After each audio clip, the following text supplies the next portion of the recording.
proporciones se van a ir conformando en la medida que Emiliano Zapata va a ir creciendo.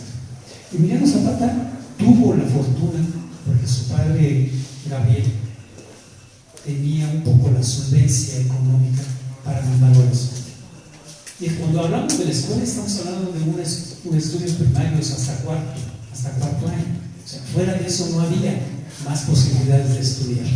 En el aspecto de que no tengan los recursos suficientes, ¿no? Porque bien, si no había escuelas de mayores grados en Anenecuilco, pues lo más sensato, lo más lógico es que lo enviaran mínimamente a Cuautla. Pero pues los recursos no daban para más, a pesar de que la familia de Emiliano había incursionado en la parte de crianza de ganado. Porque es curioso en el sentido de el efecto que produce el despojo de las tierras de los indios o de los campesinos morelenses.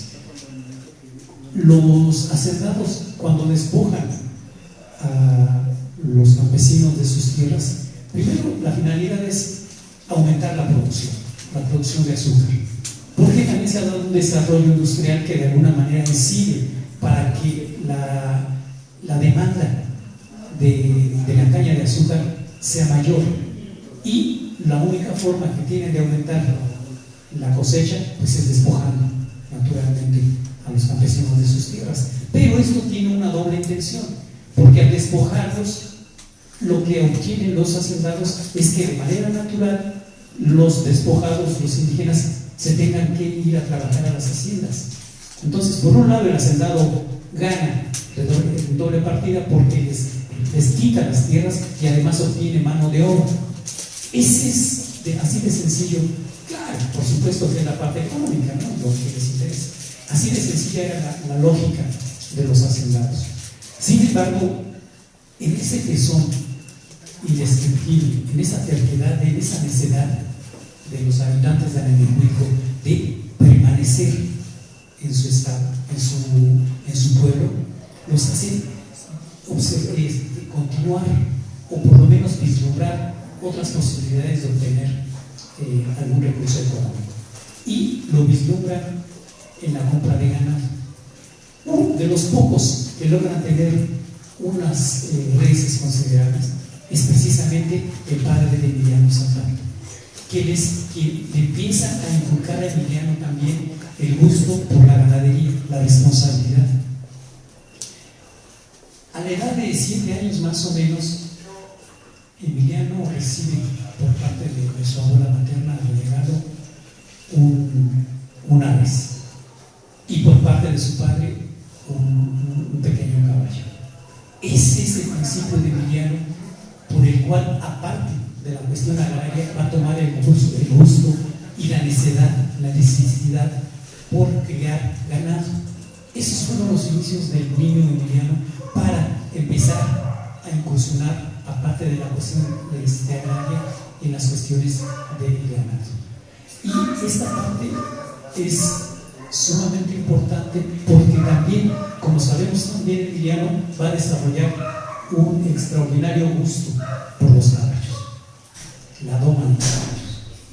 Va a ser un extraordinario jinete, de tal manera que con el tiempo, y esto es mucho más adelante, este gusto, esta extraordinaria habilidad que tenía Emiliano para estas lides va a ser reconocida incluso por uno de los hacendados más importantes del estado de Morelos, de la hacienda de Temixtepán, y va a ser Ignacio de la Torre Mier, nada menos que el yerno de Porfirio Díaz.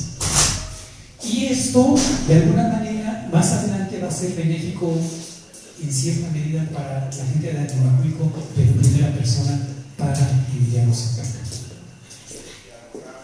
Emiliano Zapata, cuando termina su día laboral, digamos en la escuela, lo que hace es salir a las 12 del día. Ese era el tiempo que tenía, que duraba la instrucción matutina. En cuanto terminaba esa instrucción, lo primero que hacía es irse a trabajar al campo. Y como eran de los pocos niños que sabían leer y escribir, no solo de los niños, sino de los adultos, poca gente sabía leer y escribir, pues Emiliano se encargaba de ayudar y apoyar a la gente que tenía la necesidad de escribir algún documento, ya sea de manera personal o ya sea para solicitar algún trámite con las autoridades. Emiliano se prestaba mucho para eso. Y naturalmente que ese pequeño trabajo pues le redituaba algunos centavos. Emiliano fue una persona muy ahorrativa. Y esto tiene mucho que ver porque más adelante una de las críticas que se le hacían constantemente a Emiliano era que Emiliano era de dinero, que cómo era posible que Emiliano anduviera bien vestido, con sus trajes de charro caros, que le gustara la buena bebida, que le gustara la comida francesa incluso, ¿no? Siempre, como un muerto de hambre, un indígena va a tener esos gustos. ¿Cómo va a tener dinero, respaldo económico como para hacerse de una ropa que no era de mala calidad? Pero, pues porque desde pequeño Emiliano tuvo el hábito y tuvo la disciplina de ser una persona sumamente responsable y trabajadora. Y el trabajo, el gusto por el trabajo, sin duda alguna que lo va a heredar de su padre, Gabriel. Es curioso porque su padre no era una persona que se metiera en dificultades. A él, lo fuerte para el padre de Emiliano era el trabajo y la responsabilidad en cualquier trabajo que se desempeñara. De ahí Emiliano hereda esa parte, pero también Emiliano va a heredar esa otra parte que tiene que ver con ser un personaje que no se va a dejar de nadie, es decir, que va a ser un rebelde. Y esta rebeldía va a ser de alguna manera impulsada, una rebeldía natural, va a ser impulsada por dos de los tíos paternos, Cristino y José María. Dos personajes que en su momento participaron en la Guerra de Reforma y en la invasión francesa. De tal manera que, por un lado, Emiliano tiene la influencia de rebeldía y por el otro lado tiene la referencia y el ejemplo de ser un personaje sumamente responsable en cuestiones de trabajo. Y precisamente por eso Emiliano Zapata desarrolla un gusto extraordinario y un gusto por amor a la tierra. Sabemos, y esta es una diferencia entre lo que para Villa significaba la tierra y para Emiliano mismo. Hemos escuchado y también leído que Villa se refería a la tierra en términos más llanos. No tan importante era para él la tierra, porque no era un campesino como lo era Emiliano Zapata. Sin embargo, Emiliano tenía un amor reverencial a la tierra. Ellos tenían un concepto diferente de lo que implicaba tener una tierra, de lo que implicaba sembrar y cosechar. Entonces, bueno, eso va a ser algo diferente, que de alguna manera esa diferencia se va a notar mucho más adelante. Y me voy a adelantar un poco. Se va a notar incluso con el plan de Ayala. Un plan de Ayala que de alguna manera Villa nunca quiso aceptar. Emiliano, hay cartas en las que constantemente le enviaba a Villa diciéndole que era necesario que se manifestara a favor del plan de Ayala. Por las mismas evasivas que yo les dije. Esto es notorio, le repito, la reverencia, el gusto, el respeto que tenían los dos personajes por la tierra. Y en ese sentido, Emiliano Zapata junto con su gente fueron creciendo y desarrollando ese amor a la tierra. Para Emiliano Zapata había un concepto inquebrantable y a veces un tanto difícil de entender de lo que significaba tener un pedazo de tierra. Pero además, tener un pedazo de tierra con el respaldo de los documentos, porque esta parte de que se tuvieran que tener respaldos que avalaran la propiedad de las tierras de los originales dueños era también sumamente importante para Emiliano. En su primer recaptura o toma o recuperación de tierras, uno de los puntos importantes que Emiliano Zapata toma en consideración es que la gente que está exigiendo la devolución de sus tierras tenga los documentos que la avalan. En ese sentido, Emiliano también era muy responsable y tenía mucho cuidado de que, aprovechando la revuelta la gente se aprovechara en ese sentido, vaya la redundancia, y quisiera adueñarse de propiedades que no le pertenecían. No, Emiliano Zapata tenía bien clara esa situación. Y por lo mismo, cuando algún pueblo le solicitaba un apoyo, un refuerzo en cualquier aspecto, tanto legal como militar, Emiliano Zapata siempre ponía ese antecedente. Si las tierras son tuyas, demuéstramelo con los papeles, y entonces sí procedemos a apoyarte. De otra manera, no. Porque tampoco podía caer en el exceso, como él lo decía. Nos levantamos o nos metimos a la revolución para recuperar lo que es nuestro, no para aprovecharnos del momento y tomar lo que no nos pertenece. Emiliano Zapata va a transcurrir su vida pues, de manera casi monótona en esa niñez. Va a tener estudios muy limitados, pero va a tener una gran responsabilidad y una gran visión de la situación que está prevaleciendo en su pueblo. Como les digo, hubo momentos en que el pueblo de Anenecuijo estaba prácticamente sitiado por 4 haciendas: por la hacienda del hospital, por la hacienda de Santa María de Aztahuaca, por la hacienda de Santa Inés, que en total rodeaban prácticamente el pueblo de Anenecuijo.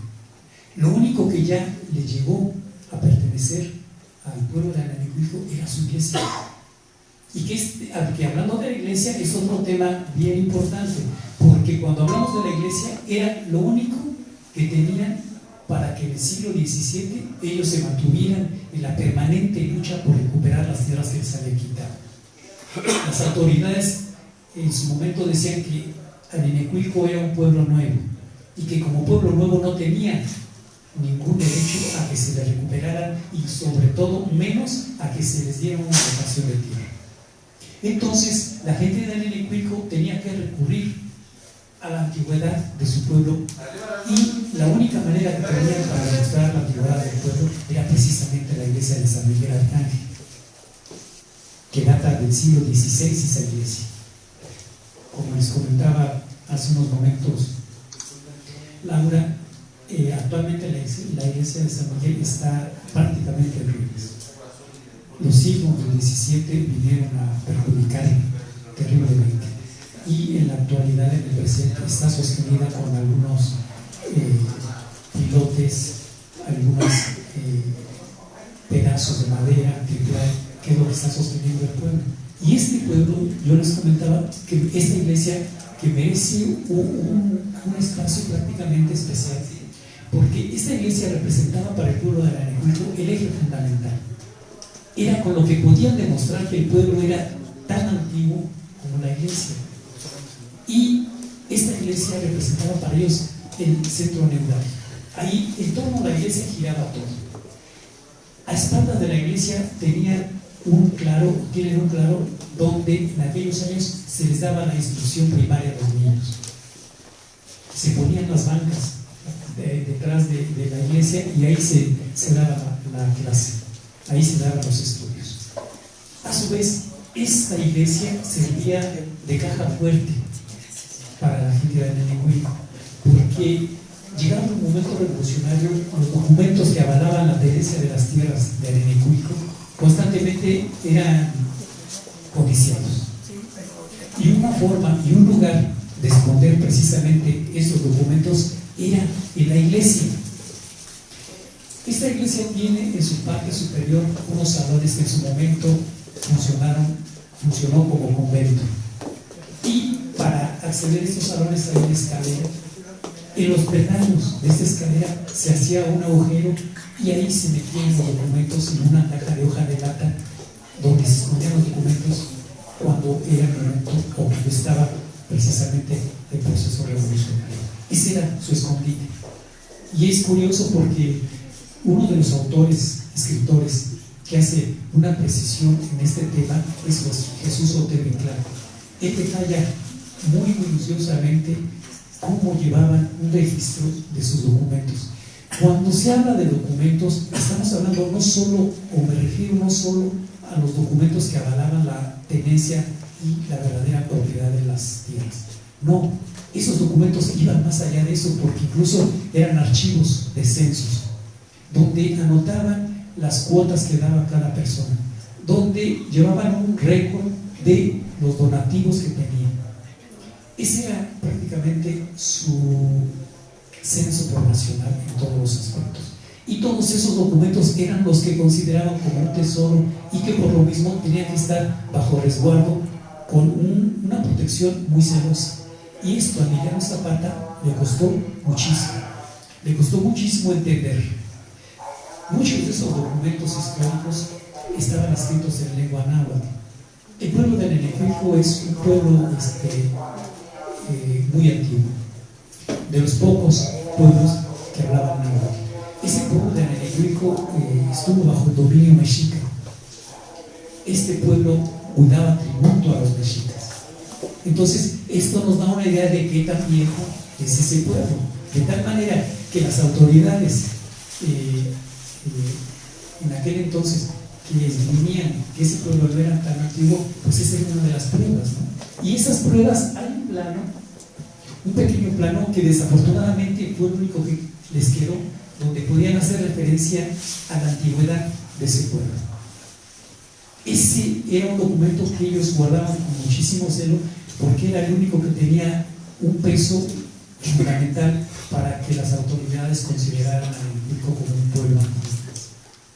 Y si bien no era un pueblo, un documento legal, por lo menos estaba estipulado y hacía referencia a que Anenecuilco era un pueblo viejo.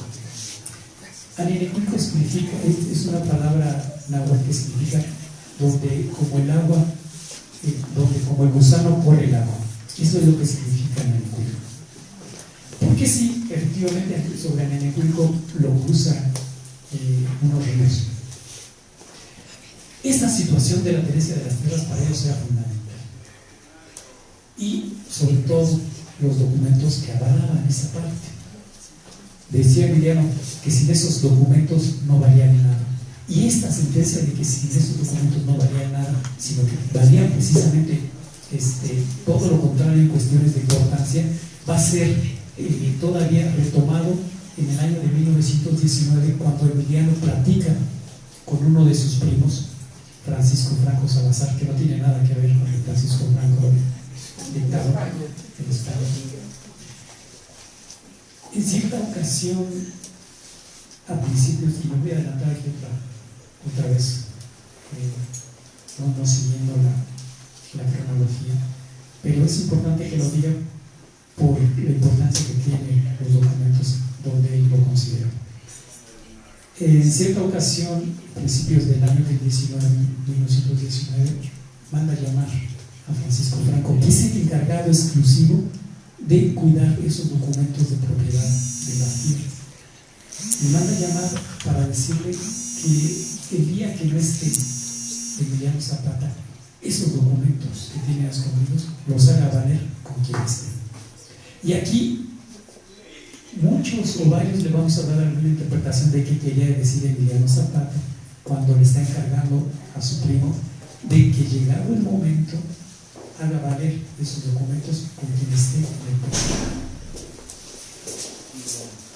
Emiliano Zapata, como la mayoría de los jóvenes de Anenecuilco, pues tenía un gusto muy claro, muy dedicado a las fiestas. Creo que esta parte es la que mucha gente o varios autores se han encargado de difundir, pero siento que no es tan completa. Efectivamente, Emiliano era un jinete extraordinario. Le gustaban las charreadas, le gustaban las corridas de toros, le gustaban las peleas de gallos, le gustaban los volados, le gustaban los juegos de cartas.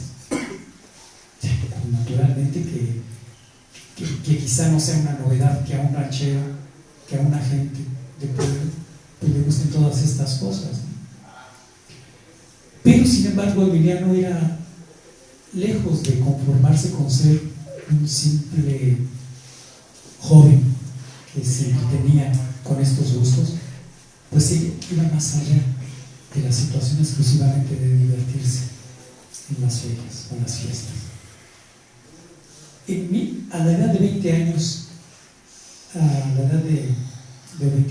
Emiliano Zapata, y esto es poco de que se sabe de él, tiene que salir del pueblo de Anenecuilco. Y tiene que salir porque en cierta ocasión, como un producto de estos gustos por las ferias, por las fiestas, en cierta ocasión que había una fiesta en Anenecuilco, llegó un trabajador de una de las haciendas en estado de ebriedad. Se puso a jugar con algunos de los hombres del pueblo de Anenecuilco, pierden los juegos y empieza a insultar a la gente de Anenecuilco, diciéndoles que eran unos muertos de hambre, que eran unos tramposos, etcétera, etcétera. Lo cual, naturalmente, está presente Emiliano y no va a tolerar. Emiliano cedía a golpes con este sujeto y una vez perdida esta pelea, el sujeto trabajador de la hacienda va inmediatamente con su patrón, con el hacendado, y le va a decir que lo acaban de agredir los de Anenecuilco, que lo golpearon, que a punto estuvieron de asesinarlo, y como respuesta natural el hacendado manda a los rurales para que detengan a quienes han golpeado a uno de sus trabajadores. Logran capturar a Emiliano, lo atan, lo tienen montado en un caballo, listos para llevárselo a Cuautla, donde naturalmente iba a ser mínimamente encarcelado. Pero alguien del pueblo va a avisarle a su hermano Eufemio. Eufemio todavía era mucho más explosivo que su hermano. Le van a avisar que acaban de tomar preso a Emiliano, que se lo van a llevar a Cuautla. Bueno, sin pensarlo demasiado, Eufemio corre inmediatamente junto con otros amigos y van a liberar a Emiliano Zapata. Esta situación pues es un tanto violenta porque, estando armado Eufemio y sus amigos, pues a punto está de darse un enfrentamiento, lo cual logran evitar, y como consecuencia tiene que salir tanto Eufemio como Emiliano del pueblo de Anenecuilco. No están muy de acuerdo, porque naturalmente que aún sabiendo que las injusticias están siempre sobre los campesinos, sobre los indígenas, pues ellos piensan que en un momento determinado se pueden defender diciendo cómo estuvo el asunto. Pero bueno, la gente los convence y tienen que salir del pueblo. Y naturalmente tienen que salir porque está en juego su seguridad. O sea, naturalmente que tomar preso a alguien, lo mínimo que podía ocurrirle a un campesino era que lo ingresaran de manera forzosa o forzada al ejército. Lo otro, lo peor que podría ocurrir es que los mandaran a los campos ingenieros del sur, donde casi nadie, por el terrible trabajo a que eran sometidos, podía regresar de ahí, y los pocos que regresaban prácticamente llegaban a morir. Entonces, bueno, es natural que tuvieran que salir para evitar ese encarcelamiento o ese tener que enviarlos a los campos sanitarios. Ese periodo dura más o menos, el exilio dura poco más o menos un año, en el que tanto Emiliano como Eufemio tienen que ir a ocultarse a Puebla. Y en ese sentido, Emiliano Zapata no es un personaje que únicamente se dedicara al trabajo y a las fiestas. No, porque en Puebla va a empezar a conectarse con gente importante que de alguna manera ya hay principios de lucha rebelde. De alguna manera logra un contacto con los hermanos hermanos. No muy directo con Ricardo, pero sí con Jesús. Más adelante incluso Jesús va a asesorarlos, apoyarlos, cuando la gente de Anenecuilco continúa con los trámites legales para que se les devuelvan las tierras. Jesús estuvo más en contacto con Emiliano Zapata y con la gente de Anenecuilco, de tal manera que mucho de lo que aprendió Emiliano Zapata sí tenía que ver los hermanos Flores Magón, la confusión con los hermanos Lourdes Magón. Y empieza Emiliano a entender y a darse cuenta cómo está la situación, no solo en Anelicuilco. Por lo pronto lo que conoce es Puebla. Y observa que Puebla está en las mismas condiciones que Anelicuilco en cuestión de despojo de tierra. De Puebla van a salir personajes importantes para la revolución. Y eso tiene que ver con los contactos que Emiliano empezaba a tener.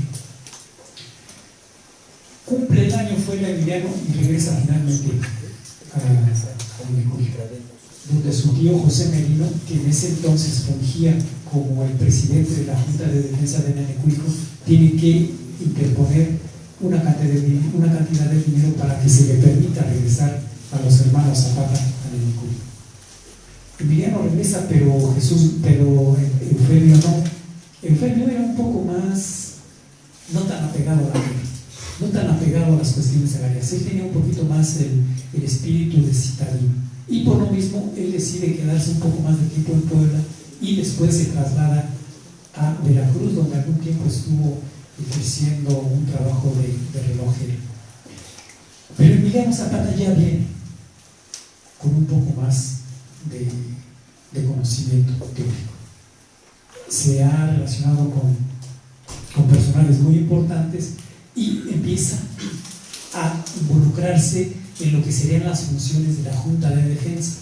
La Junta de Defensa funcionaba prácticamente con adultos de más de 50 a 60 años, que por cuestiones de tradición, ese puesto se le delegaba precisamente a la gente de mayor experiencia o de mayor edad. Pero Emiliano, junto con otros, entre ellos su mismo primo Francisco Franco, se van involucrando en ese sentido con la gente mayor. Y empieza Emiliano también a estudiar esa parte importante que tiene que ver con los documentos. Una cosa importante que también tiene que ver con estas escapadas o exilios de Emiliano Zapata, sí lo va a tener que ver con su vida personal. Como sabemos, a Emiliano Zapata le gustaba, tenía una afinidad muy peculiar por las mujeres. Y además, como sus propias hermanas decían, bueno, pues es que Emiliano tiene su tipo. Ya se oye mejor. Sus hermanas mayores que María de Jesús y María de la Luz. Bueno, pues sí, Emiliano tenía su pegue con las mujeres. Pero quizá quizá la misión, quizá su misma esencia de Emiliano, pues siempre ponía la vista en mujeres que tenían una posición política, económica un poco más elevada que él. Y eso era quizá también una desventaja para Emiliano.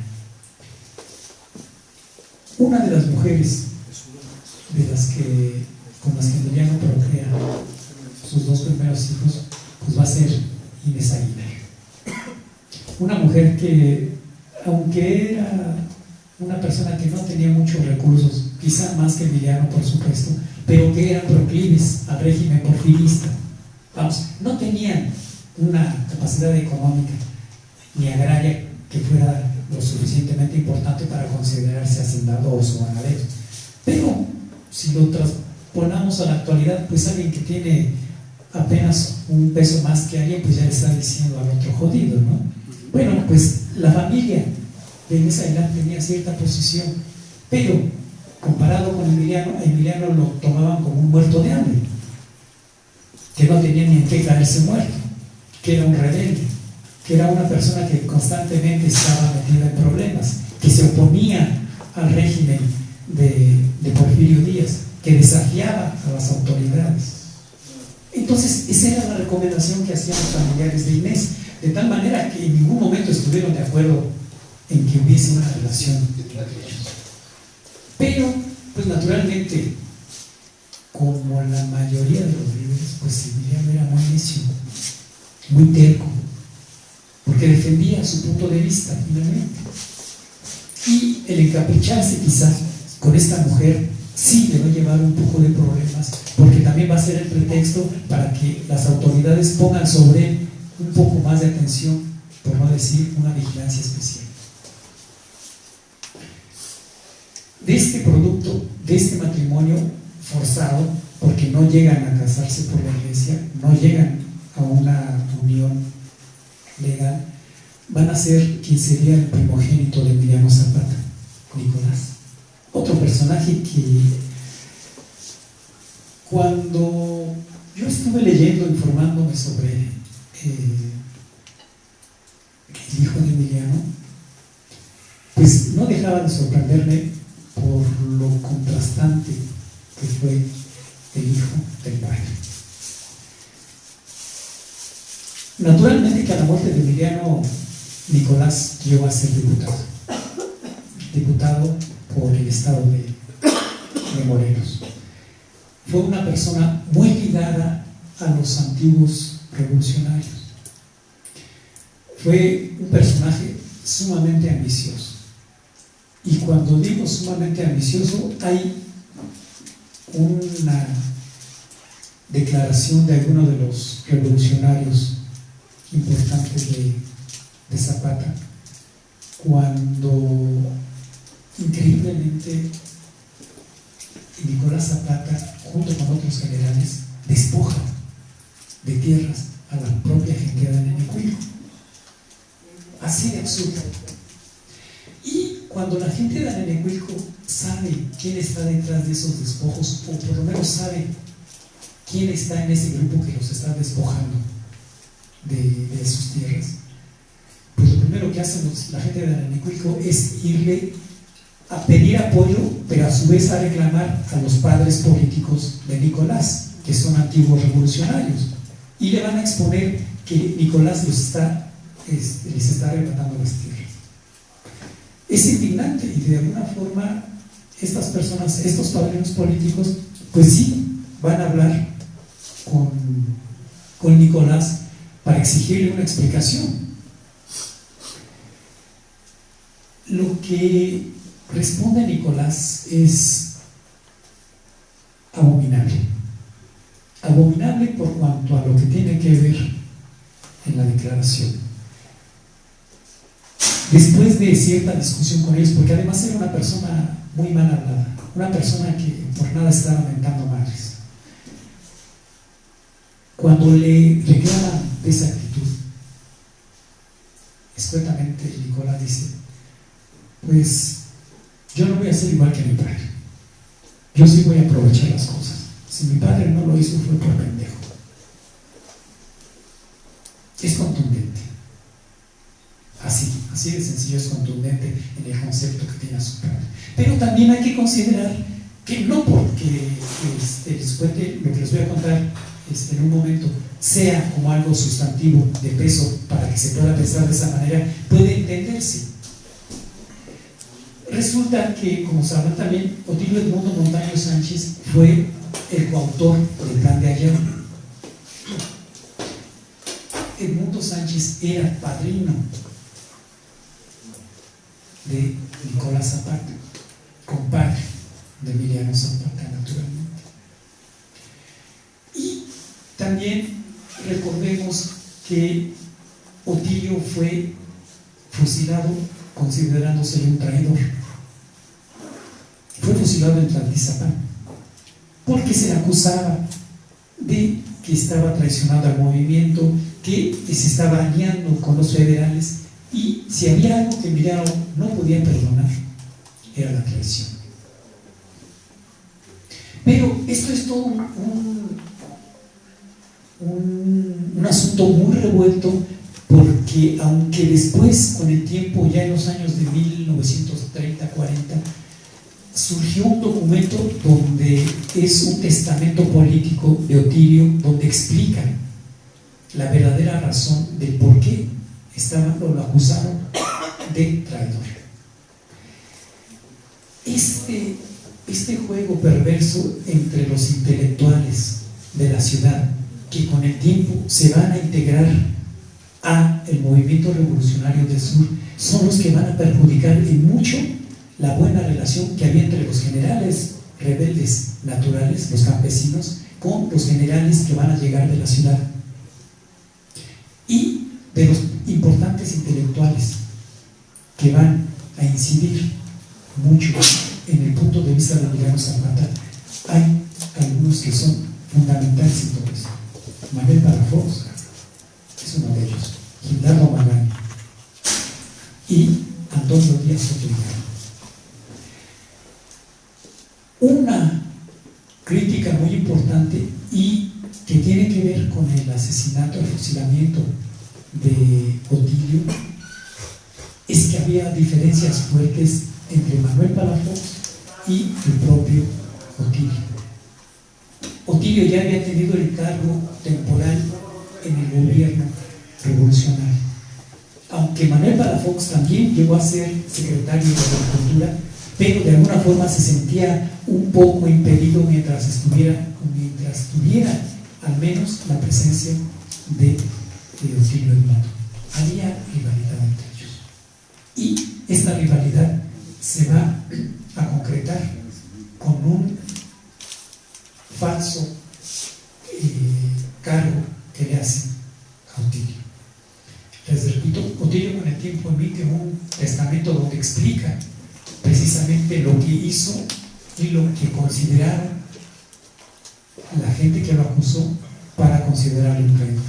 Él, en pocas palabras, dice que en ningún momento estuvo tratando de acercarse a los federales, que incluso tenía que estar saliendo frecuentemente a otros estados para conseguir alimento, que era prácticamente la constante que tenía en carencia. Entonces él decía, pues yo lo único que hacía era así, alejarme, pero era para conseguir alimento. Lo acusaban con pruebas falsas, diciendo que había una mujer, que finalmente con el tiempo se supo que era una meretriz, que le habían dado cierta cantidad de dinero para que declarara en contra de Otilio. Ese es el testamento que muy a grandes rasgos hace llegar, o por lo menos llega al periódico Excelsior, y que dan a conocer. Entonces, bueno, con el tiempo también Nicolás va a declarar que le pudo haber perdonado cualquier cosa a su padre, menos que hubiera mandado fusilar a su padre. Entonces, bueno, quizá el odio que tenía, o el cariño excesivo, el respeto que tenía Nicolás a su padrino, pues era mayor que el amor de padre para Emiliano. Por eso de alguna forma se expresaba su hijo de Emiliano. No va a ser una sola vez la que Emiliano tenga que salir de Aminicuilco. Van a ser 3 ocasiones. 3 ocasiones en las que por circunstancias muy parecidas va a tener que alejarse temporalmente de Aminicuilco. Y en una de ellas sí tiene mucho que ver la familia de su primera esposa Inés, porque recordemos que los padres de ella no estaban de acuerdo en emparentar, y menos ya cuando tenían 2 hijos. A pesar de ello, estaban decididos a romper esa unión. Y una de las formas que podían incidir la familia de Inés era precisamente a través del gobierno. Aquí se van a juntar ya varias situaciones. Primero, el deseo de la familia de Inés porque ese matrimonio terminara, o esa unión terminara. Lo segundo, porque Emiliano Zapata ya empezaba a ser un personaje de cierta preocupación para los hacendados. Para los hacendados, Emiliano ya era un alborotador que le estaba revistando a la enviada. Y la otra, finalmente, bueno, se estaba oponiendo a los hacendados. Y eso pues, no se lo podía permitir. Aprovechando esta situación, se simula un sorteo. Un sorteo que se supone le toca a Emiliano Zapata ingresar al ejército. Pero Emiliano Zapata, como es un personaje conocido, pues a tiempo le logran avisar que está la orden de que se tiene que presentar en el ejército de Cuautla. Como sea, Emiliano logra evadir esa orden y tiene que salir precisamente de Aminicuilco para evitar. La primera vez que intenta el gobierno por meterlo al ejército. adelante otra situación parecida, pero empieza Emiliano ya a involucrarse más abiertamente en lo que son las cuestiones del pueblo. Tan es así que en 1906 gente de Yautepec, donde vive su primo Amador Salazar, lo mandan llamar para que se integre a una comisión que tiene la función o la tarea de presentarse ante el presidente Díaz para solicitarle que les devuelva las tierras a la gente de Yautepec, que están padeciendo lo mismo, los despojos. Pero llama mucho la atención porque aún Emiliano, no siendo natural de Yautepec, la gente lo respeta y además lo considera una persona sumamente preparada como para que esté al frente de una comisión. Y Emiliano Zapata efectivamente se integra a esa comisión y viaja a la Ciudad de México para entrevistarse con el presidente Díaz y exponerle cuál es la preocupación de la gente de Yautepec. En esa ocasión, pues sabemos, como en muchos otros casos, que a lo único que llegó el presidente Díaz pues fue a prometer que el asunto lo iba a tratar con el hacendado y que a fin de cuentas el hacendado era quien iba a resolver. Pues eso y nada era lo mismo, porque naturalmente que no obtuvieron absolutamente nada. Esto tiene mucho que ver en cuanto a la preparación que va adquiriendo Emiliano Zapata. Se dan versiones en el sentido de que a Emiliano Zapata pues le toca prácticamente ser líder general de la revolución o incluso presidente de la Junta de Defensa de Anamicuilco, porque nadie quería, porque no había nadie más. Y pues como nadie quería más, en alguien tenía que recaer esa responsabilidad y se la envidia a Emiliano. Pues no es así, porque como les dije al principio, Emiliano fue haciendo crecer esa imagen desde pequeño y en la medida que iba creciendo se iba involucrando en todos estos asuntos. El hecho de que se involucrara en problemas agrarios de otro pueblo pues era sumamente importante, le daba un toque de respeto, porque aunque hubiese gente que se oponía al régimen de los hacendados, nadie como Emiliano en cuestiones de ser firme. Había mucha gente que se había opuesto a los hacendados, pero que al poco tiempo tenían que haber emigrado o salir de sus pueblos por la persecución. Sin embargo, Emiliano permanecía en varias ocasiones enfrentando la fuerza y la perversidad de las autoridades. Y eso ya era algo sumamente importante que la gente tenía en consideración. Por eso la imagen de Emiliano iba creciendo e iba tomando muchísimo más respeto. Esta situación fue creciendo de tal forma que Emiliano es ya un personaje de respeto.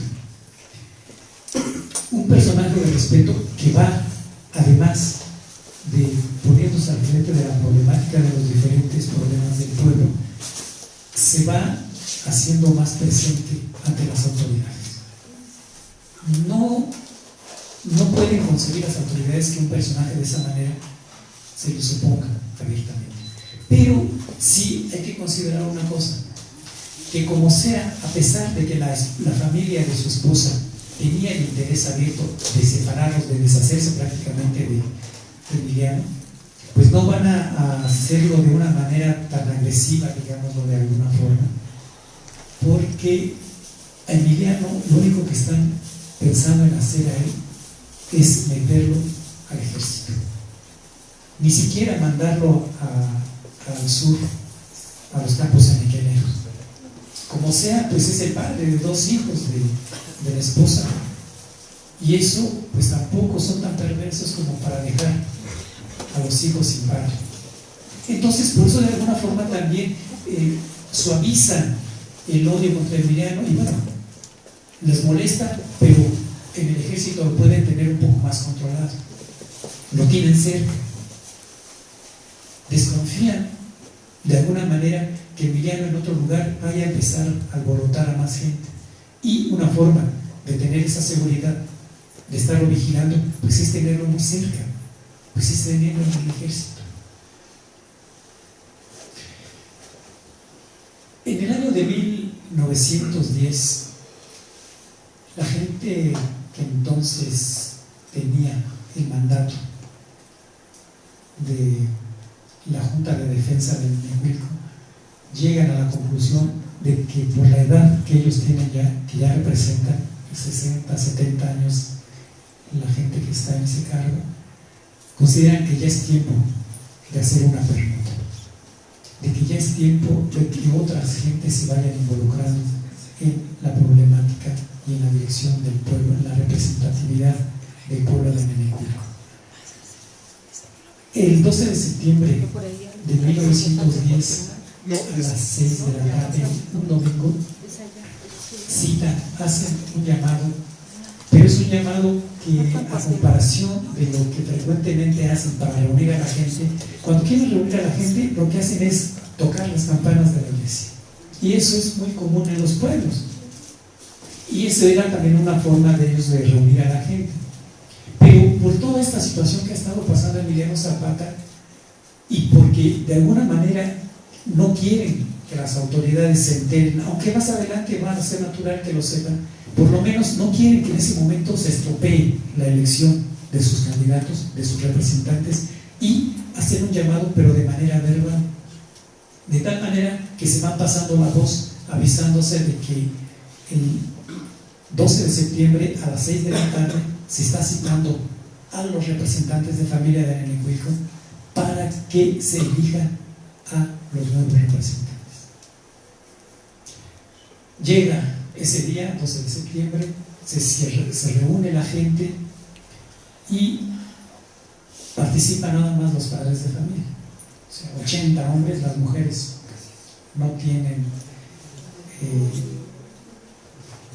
permiso de representar, pueden estar presentes pero no tienen voto. Se cita a la gente, sí, a pesar de que es un pueblo como todos, bueno, cuando se habla de ellos, pues uno piensa que eran muy avanzados, que tenían muchos adelantos en cuestiones democráticas, pero no, también se mantienen mucho en esta tradición de que el hombre es el que decide y como jefe de familia tiene que decidir para la representatividad.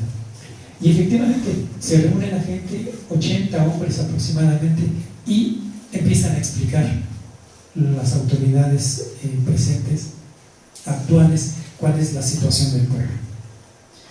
La situación del pueblo es caótica, no tiene tierras.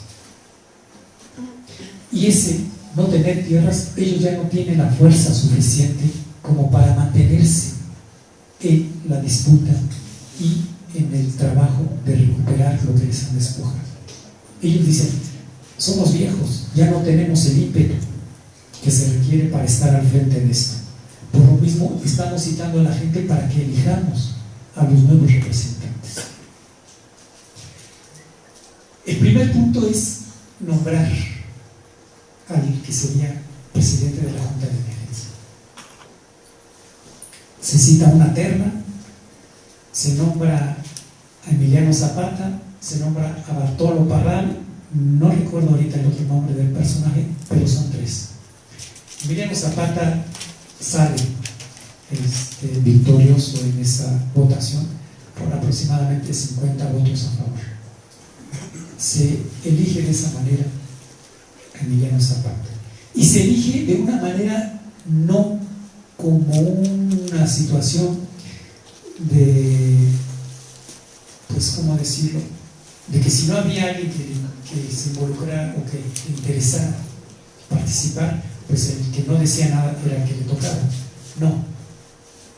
Cuando se considera Emiliano Zapata es porque ya trae todo este ambaje de participación, es porque ya tiene años participando como gente del pueblo local y además tiene una experiencia muy importante y considerable en cuestiones de solicitudes de tierra. Lo que le van a heredar la Junta de Defensa es un cúmulo de problemas, que todos lo saben cuáles son, pero el más importante es el despojo de tierras, el no poder hacer absolutamente nada por recuperar las tierras. Esa es la representatividad que le toca abanderar a Emiliano Zapata, recuperar las tierras, lo que para mucha gente prácticamente era algo perdido, pero sin embargo, a pesar de que consideraban que la situación era sumamente delicada y casi imposible de recuperar las tierras, la gente se mantiene necia, se ha mantenido necia desde hace más de 300 años, donde a punto estuvieron de desaparecer, donde la emigración del pueblo fue tan alta que llegó a conformarse el pueblo de Ananicuilco con apenas 30 habitantes. Y esa emigración era lo que le beneficiaba a los hacendados, porque de alguna manera con eso, pues prácticamente declaraban inexistente al pueblo. Mucha gente sí tuvo que abandonar el pueblo de Ananicuilco, porque no aguantó la situación en la que estaban involucrados, o por lo menos a la situación que los había llevado el hacendado.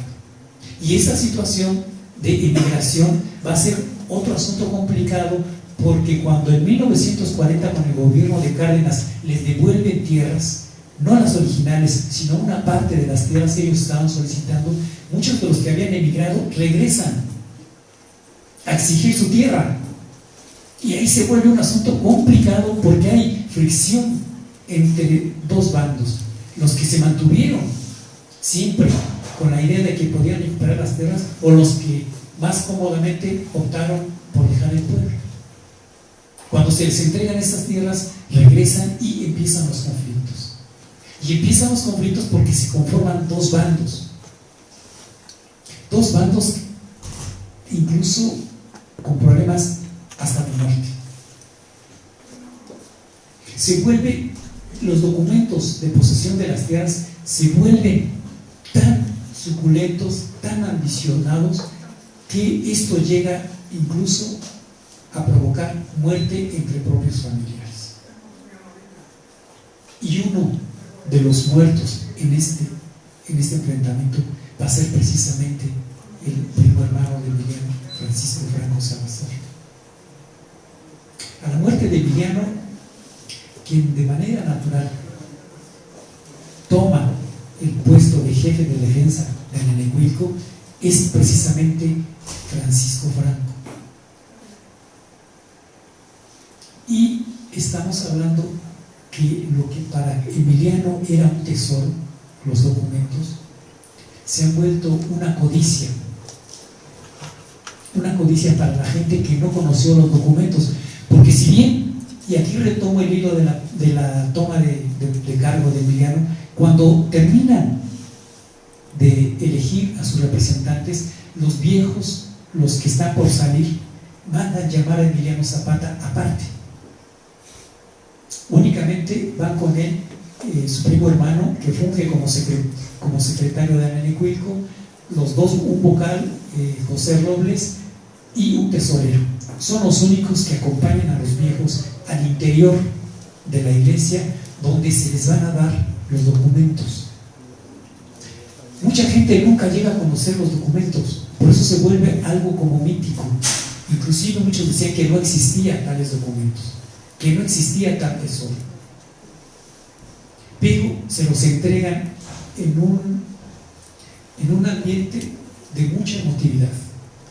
Y es curioso porque Jesús Otel Inclán, dentro de esta descripción, detalla que ellos guardan los documentos en una caja de hoja de lata, y esos archivos también ponen el costo de la caja de hoja de lata, $1.50. Es lo que les cuesta tener esa caja.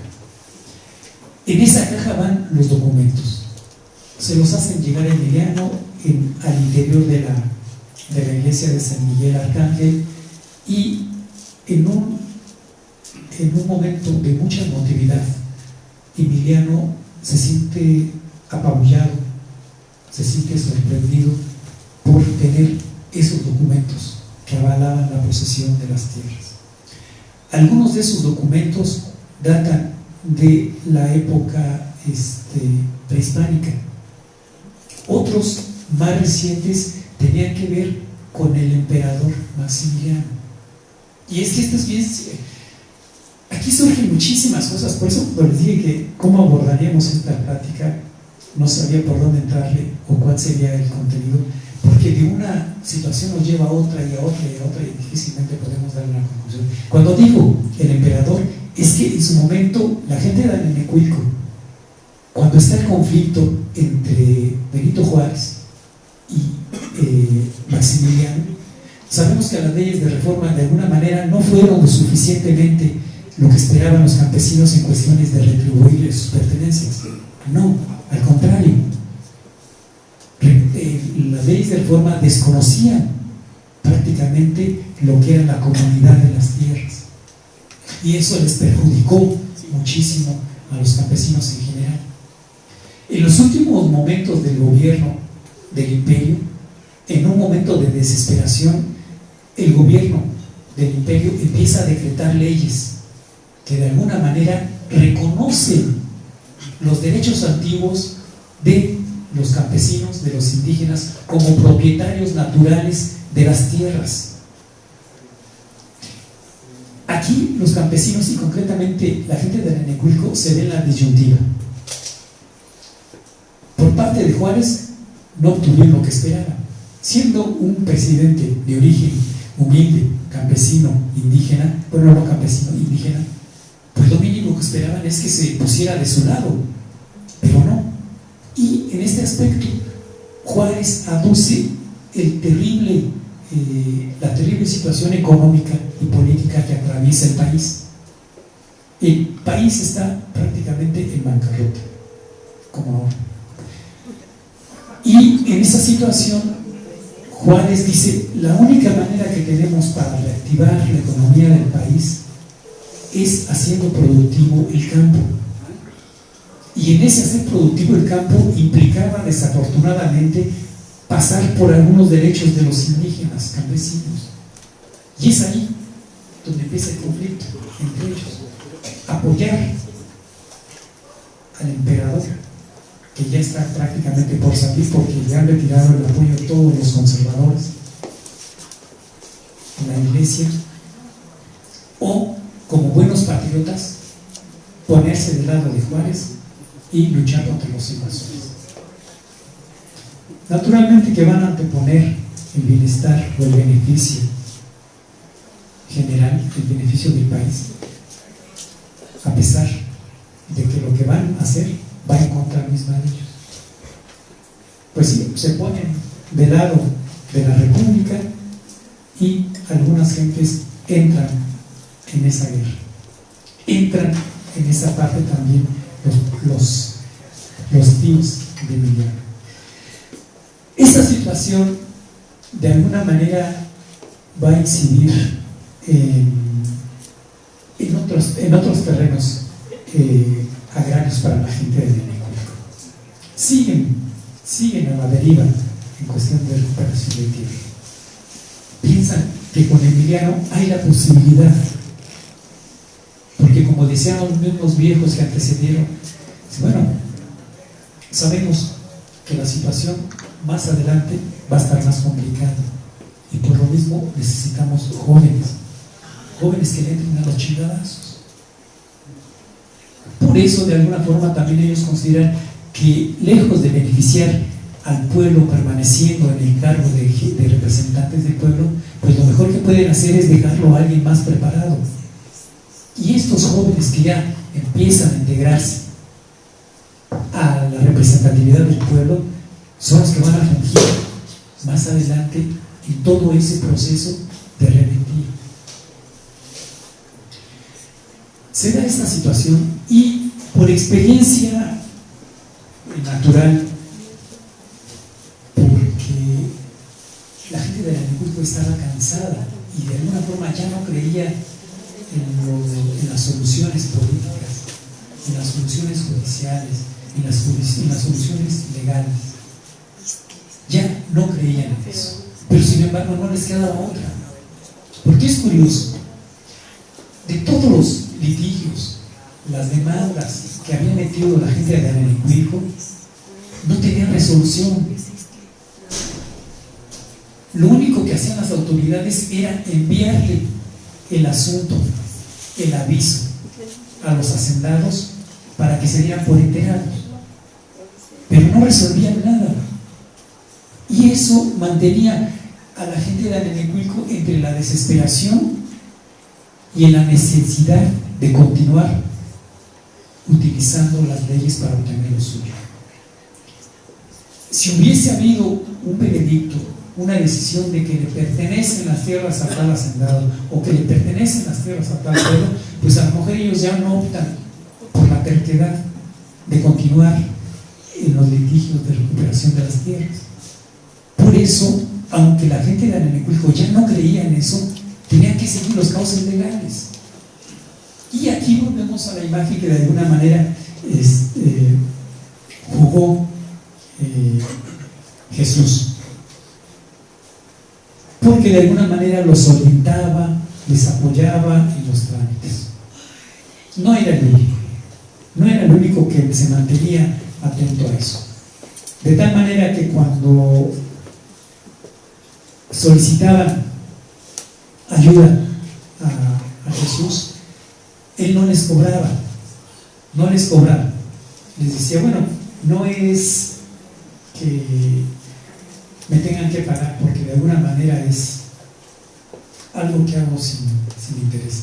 Pero Emiliano Zapata, como era agradecido, pues le enviaba 10 pesos y un puro. Le decía, bueno, que eso te lo mando como un aporte a la causa que de alguna manera estaba abanderando su hermano. ¿Sí? Los Flores Magón. En esos momentos, en esos años, Ricardo está preso en Estados Unidos, de tal manera que con quien tiene más contacto es con Jesús precisamente, y con toda seguridad que Emiliano aprendió muchísimo del periódico de Regeneración. Tan es así que en muchas ocasiones, y todavía se sigue manejando, que el lema de Tierra y Libertad se lo adjudican a los Flores Magón. Se dice que de ellos salió la propuesta. Sin embargo, es curioso porque Emiliano Zapata en ningún momento utilizó la frase de Tierra y Libertad. Si observamos los documentos que Emiliano y el Ejército Libertador firmaban, siempre lo firmaban con libertad, democracia y justicia. Así que en ningún momento Emiliano adoptó el lema de Tierra y Libertad, ¿no? Y esto surge incluso porque se dice que este lema viene o tiene su origen en Rusia, y de ahí lo trajeron o lo tomaron los Flores Magón, y que ellos se lo hicieron llegar de alguna forma a Emiliano Zapata. Y también se dice que originalmente el Plan de Ayala, quienes lo empezaron a elaborar fueron ellos precisamente, los Flores Magón, algo que por ningún lado se encuentra pie ni cabeza en cuanto al Plan de Ayala, porque el Plan de Ayala tiene sus orígenes prácticamente cuando Emiliano empieza a tener diferencias con Madero. Cuando están casi, por supuesto que cuando ya el 26 de mayo de 1911 Porfirio Díaz ha dejado el país, y prácticamente se supone que con eso terminaba ya el movimiento revolucionario, uno de los puntos importantes para Madero era que los zapatistas entregaran las armas, se licenciaran. Sabemos que hubo muchísimos problemas entre Madero y Emiliano Zapata. Es más, el movimiento armado de Emiliano Zapata contra Díaz dura 3 meses: marzo, abril, mayo. Emiliano se levanta en armas el 11 de marzo de 1911 en el pueblo de Villa de Ayala, y Díaz deja el poder el 26 de mayo. O sea, prácticamente no hubo muchas batallas contra el Roosevelt. Con quien sí empieza a tener fuertes diferencias es con Madero. descargo de Madero, porque además Madero era muy maleable. En descargo de Madero sabíamos o sabemos que por mucho que él fuese el candidato y prácticamente el próximo presidente de la República, él no mandaba, porque estaba el interino, Francisco León de la Barra, pero detrás del interino y más que nada adelante estaba el militar Victoriano Huerta, que son los que empiezan a intentar o a llevar una estrategia de confrontación entre Emiliano y Madero. Ellos están de alguna manera preocupados por crear un conflicto interno entre Madero y Zapata, y prácticamente están por concluirlo. Y una de estas diferencias que permanentemente tuvo Madero, o que tuvo Zapata con Madero, es lo que consideraban como una traición. Al término de la revolución, cuando ha dejado el poder Díaz, lo que le importa a Madero es que las tropas de Zapata se licencien, nada más. Y esta situación es todo un tema muy, muy amplio, la relación Madero-Zapata. Una de las novelas que tengo escritas habla de esta situación, porque si bien Madero tenía la intención de que se licenciaran las tropas zapatistas, cometió un pecado quizá que no consideraba a lo mejor que fuese tan fuerte por quien le estaba haciendo la propuesta. A Zapata constantemente le ofreció dinero, haciendas, le ofreció la gubernatura, pero se equivocó de personaje,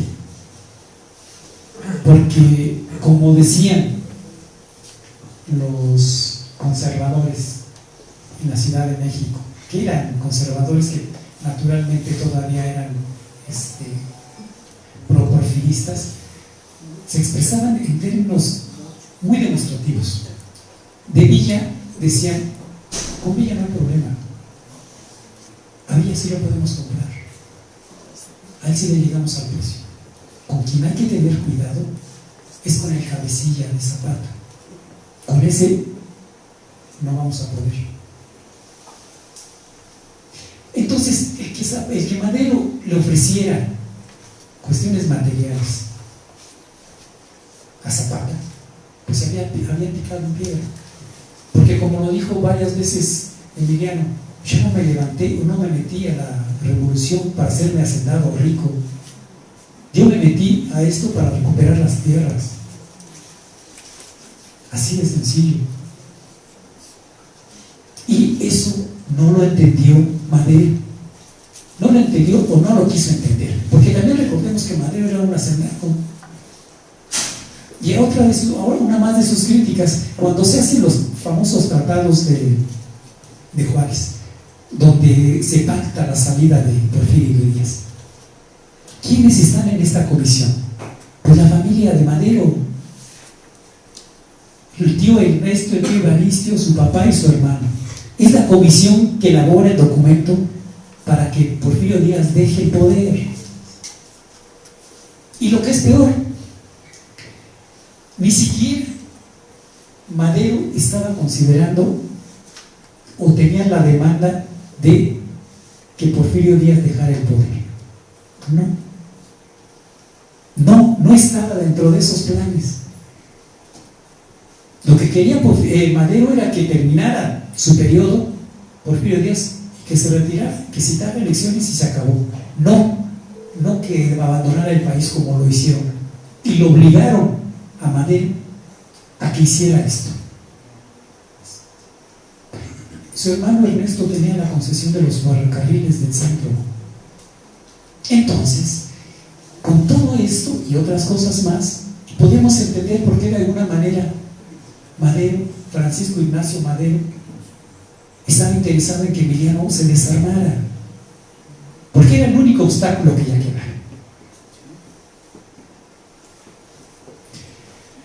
Esta situación naturalmente que va a tener conflicto con ellos. Y uno de los puntos fuertes es cuando en el segundo intento de desarme de las tropas zapatistas que se va a desarrollar en Cuautla, las fuerzas federales empiezan su movilización. Uno de los acuerdos a los que había llegado Emiliano con Madero era que mientras se hiciera el desarme, las tropas federales iban a seguir acantonadas en Jonacatepec y que de ahí no se iban a mover. Pero como les dije, quien mandaba y que tenía la rienda de todo esto, pues era Victoriano Huerta, junto con Francisco León de la Barra. Ellos autorizan que se muevan las tropas de tal manera que se empiecen a acercar Cuautla. Este movimiento de las tropas federales llega a oídos naturalmente de los zapatistas, que están prácticamente ya en la mesa de negociación para entregar las armas. En ese momento álgido, tenso, cuando Emiliano se entera de que los federales están sitiando o están con rumbo a Cuautla, le reclama muy fuerte a Madero, que dice que es un traidor, que ellos habían quedado en el compromiso que mientras durara el licenciamiento, las tropas federales se iban a mantener quietas, y que además parte de lo que habían acordado era que a Emiliano se le iba a dejar una guardia aproximada de 50 hombres como guardia personal. No se está respetando absolutamente nada de esto. Y este movimiento de tropas, naturalmente que sorprende también a Madero, porque dice: es que yo no lo ordené. Madero trata de convencer a Emiliano de que él es completamente ajeno a los movimientos militares que están haciendo. Dice, es más, déjeme ir a la Ciudad de México para aclarar las cosas. La gente, los generales zapatistas están enardecidos, porque eso es una traición. Previamente ya había, el ejército federal ya había elaborado una lista donde estaban las órdenes de aprehensión de los más importantes generales zapatistas, de tal manera que lo único que esperaban es que entregaran las armas para caerles encima de ellos, tomarlos presos, en el mejor de los casos.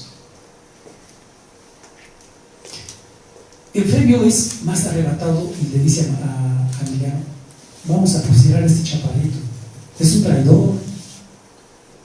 Emiliano todavía es más consciente, piensa más las cosas, dice: no, déjenlo ir, y déjenlo ir a ver si le permiten llegar a la presidencia. Le dicen: no, Emiliano, es que vamos a colgarlo de un árbol, que se vaya. Y lo dejan ir. Como resultado de esto, y que tiene que ver con los antecedentes del plan de Ayala que les comentaba, es que después de esa salida tan abrupta que hace Emiliano con sus fuerzas, se tiene que remontar al sur del estado, pero previo a eso ya Emiliano empezó a redactar lo que serían los antecedentes del futuro plan de Ayala, de tal manera que lo que se dijo muchas veces, y que algunos escritores todavía sostienen, el hecho de que Emiliano no escribió el plan de Ayala, pues ese viene por tierra, porque los antecedentes del plan de Ayala están precisamente en toda esa situación que se vive entre la confrontación de Madero y Zapata. Esos son los principios. Esta situación es complicada. Es complicada porque también Emiliano Zapata ha empezado a entender cómo son las cosas, cómo se están manejando o quién está manejando los verdaderos hilos de esto, quién está detrás. Y empieza esa situación complicada para Emiliano Zapata. Empieza lo que a mi juicio y desde mi punto de vista empieza a ser el verdadero movimiento revolucionario de Emiliano Zapata. Su parte importante, que tiene que ver con Emiliano previo a su integración al movimiento revolucionario, es que Emiliano Zapata sí estuvo algún tiempo en el ejército, obligadamente. Finalmente sí logran capturarlo y meterlo al ejército. Poco tiempo, apenas 3 semanas, al 9º Regimiento de Caballería destacado de Cuernavaca. Y aquí nos regresamos con lo que les comenté de que era un extraordinario charro, era un extraordinario jinete, muy buen conocedor de caballos, de tal manera que esa similitud con De la Torre va a ser benéfica para ellos, porque si bien en aquellos años cuando a alguien tomaban preso o en la leva o salía sorteado, tenían el beneficio de pagar un reemplazo, de tal manera que podían poner a alguien en su lugar dándole una respectiva cantidad económica. En el caso de Emiliano Zapata, pues no iba a ser así, porque las autoridades, aunque ya la gente del pueblo de Anenecuilco había hecho el intento por buscarle un reemplazo, no se lo aceptaron. Y era natural. Ya Emiliano era muy conocido y era un problema que habían vislumbrado los asentados, el gobierno, y no iban a permitir que Emiliano saliera así de fácil. En su desesperación, la gente de Anenecuilco tiene que recurrir a Ignacio de la Torre para que los apoye en la salida o por lo menos la conmutación de la pena de Emiliano Zapata. No es fácil. De la Torre lo consulta con su suegro, explicándole las cosas, proponiéndole un plan donde le dice: sacamos a Emiliano del ejército y me lo traigo con el pretexto de que se haga cargo de mi caballeriza aquí en la Ciudad de México, y aquí lo tenemos controlado. A la gente de Anenecuilco no le parece una buena solución, pero tampoco tienen otra alternativa. Un año muy complicado para ellos fue ese de 1911, porque no tienen tierras. La temporada de siembra ya empezó, y como ellos decían, si no sembramos en este mes, no vamos a tener cosecha. Cuando le dicen a Emiliano, pues está esta alternativa de que te vayas a cumplir la condena a la caballeriza de la Torre, pues tampoco está muy de acuerdo, pero al fin y al cabo es por lo menos una posibilidad, porque se decía que iban a estar 3 meses en el ejército, pero todo el mundo sabía que esos 3 meses no eran 3 meses, sino que podían prolongarse de una manera indefinida. Ya no voy a poder contar lo demás porque ya me estaba diciendo Laura que ya me colgué de tiempo.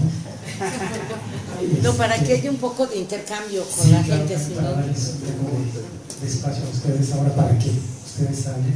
Pero voy a remontarme ya finalmente a lo que va a ser el año del 19, donde les comenté que en un principio, desde mi punto de vista como escritor de novela histórica, yo saco en conclusión que Emiliano contribuyó a su muerte, por no decirlo de otra manera, eufemísticamente diciendo. No fue tanto que fuese ingenuo, que no sabía, no. Emiliano Zapata pasaba por situaciones sumamente complicadas, sumamente complicadas.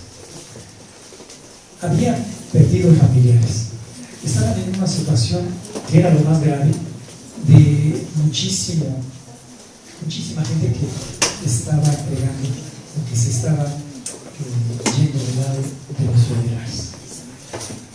De alguna manera, para Emiliano era una situación emocionalmente complicada, difícilmente sostenible.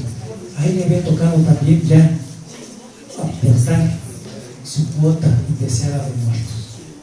Había muerto su primo hermano, Amador Salazar y Don Topejo. Había muerto su compadre, Otilio Mundo Montas. Había muerto su hermano, Eufemio. A él le había tocado ya poner 2 de sus hijos muertos. Estaban padeciendo una terrible hambruna, enfermedades. Y como él mismo decía, yo considero que esa situación no va a mejorar en tanto yo siga vivo. En ese año de 1919 emite un documento, una carta pública, donde critica acremente, muy fuertemente, a Venustiano Carranza, donde analiza el papel que ha venido desempeñando en el bienestar del país, y todo es un fracaso, en lo económico, en lo político, en lo industrial, en los derechos laborales, en los derechos agrarios. Todo ha sido una nulidad, que lo único que le queda es que mejor renuncie.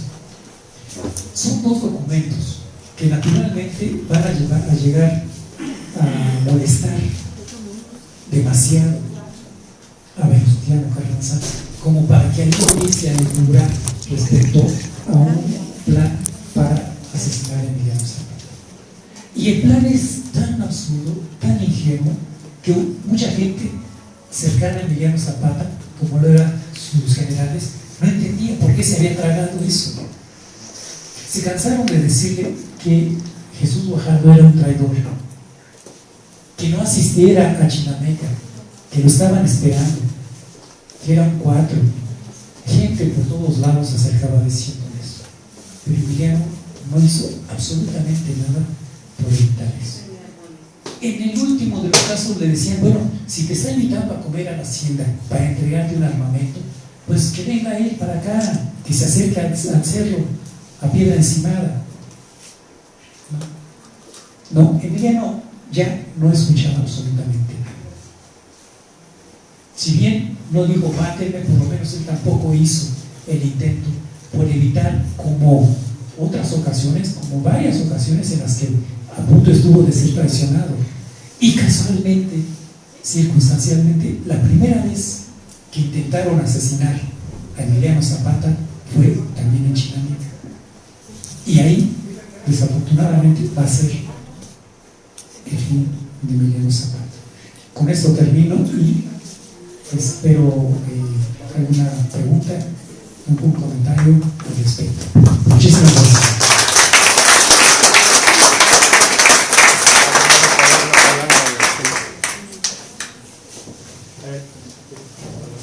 ¿Alguien quiere preguntar?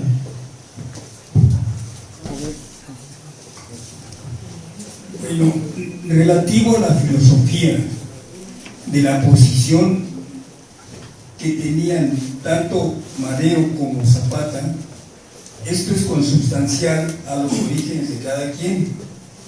Madero había estudiado, incluso parte de ser hijo rico, contaduría en Europa, ni siquiera en Estados Unidos. Mientras este hizo una revolución política, la revolución de Zapata fue una revolución social. Está pero tremendamente diferente, ¿verdad? Ahora, él ya lo agarran cansado, había subido muchas traiciones, ¿verdad? La pregunta que haría yo es, cuando estamos hablando de esas escrituras primordiales desde el año de 1600, ¿verdad? Ahí en Anenecuilco, ¿qué tipo de tenencia estamos hablando? Porque todavía no llega el reparto agrario de Lázaro Cárdenas, donde se habla del tipo, tú como ingeniero lo sabes, los 5 tipos de tenencia de la tierra que existen, ¿verdad? ¿De qué hablaban? De pequeña propiedad, de comunidad, porque no se hablaba de giro todavía, ¿verdad? Esa sería la pregunta, por favor. Era comunitario, todos sembraban las tierras de manera conjunta, de tal forma que los beneficios eran parejos. Y otra cosa más, aunque nada me la preguntas, pero si lo comentas, Madero tomaba el movimiento revolucionario como una presión, no como un fin. Sí, Madero no quería la guerra, nada más lo tenía como, mira, si no lo negociamos puedo hacer esto, pero no porque esa fuera su finalidad, no, precisamente por todo esto, por la educación, por la formación, por la propiedad, por el origen, etcétera, etcétera. ¿Sí? Coincido plenamente con esto.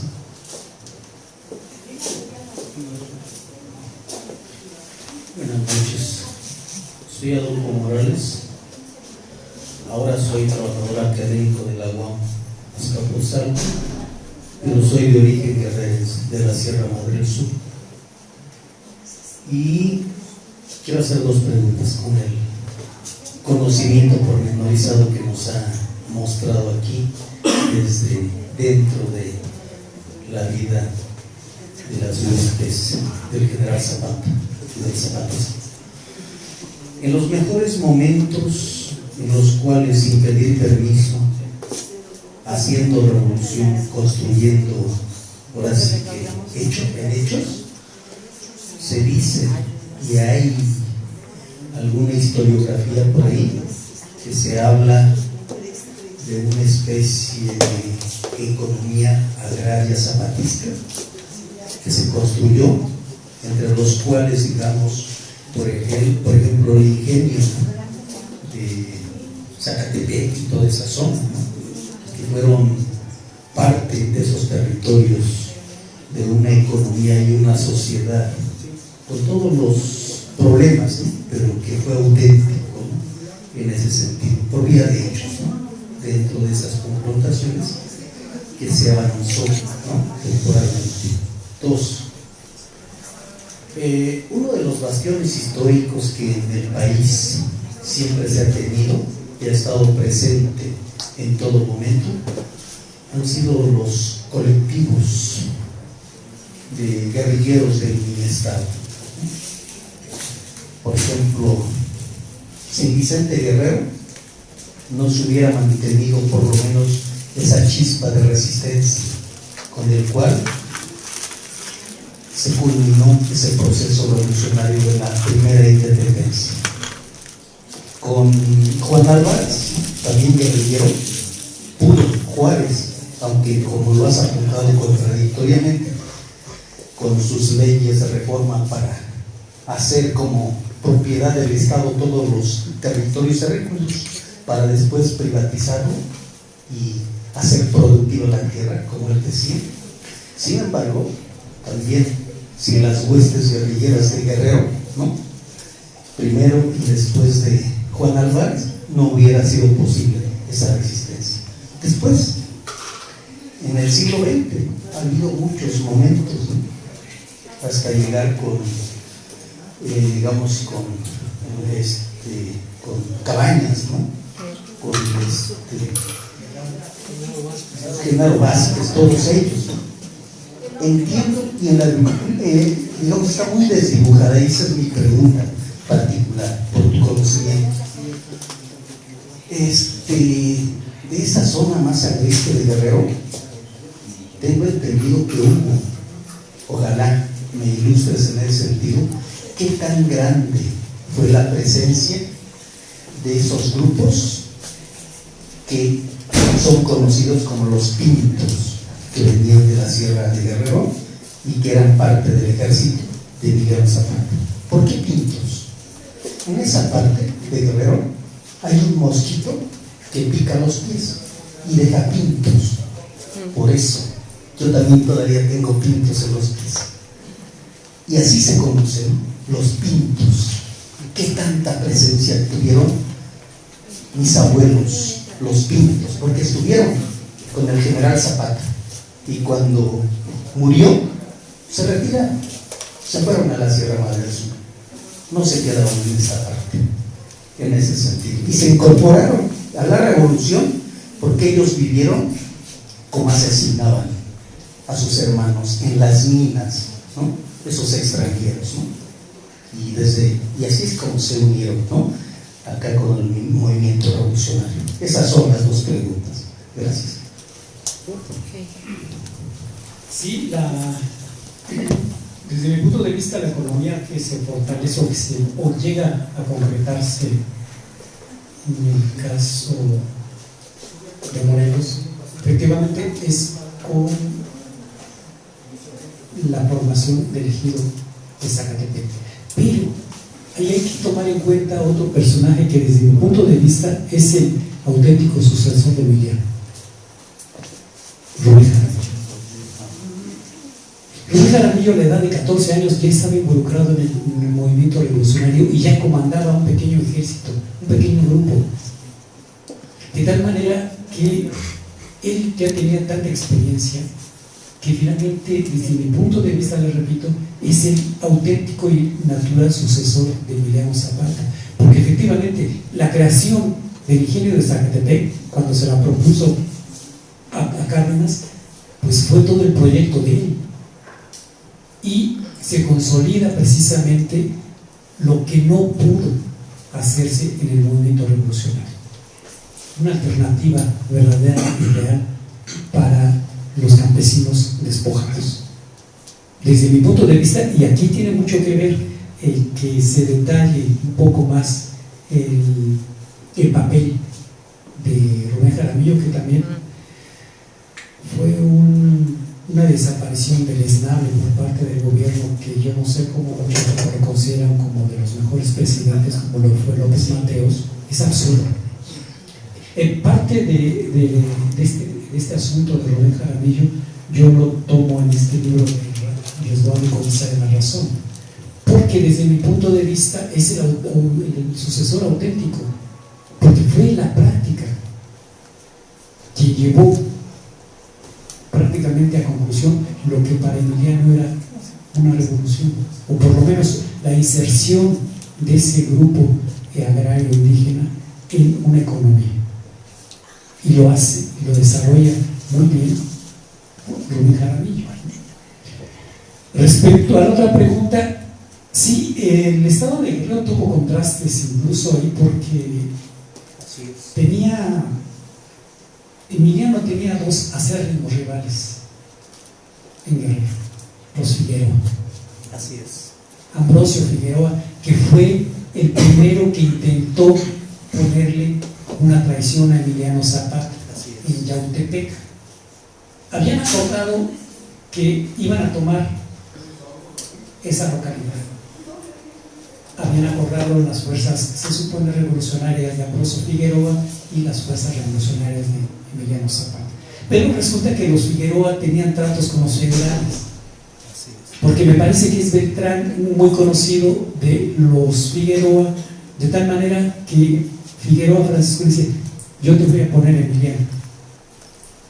Y aquí es algo importante, porque tiene mucho que ver con lo que les dije, la intuición de Emiliano para evitar los problemas, los atentados.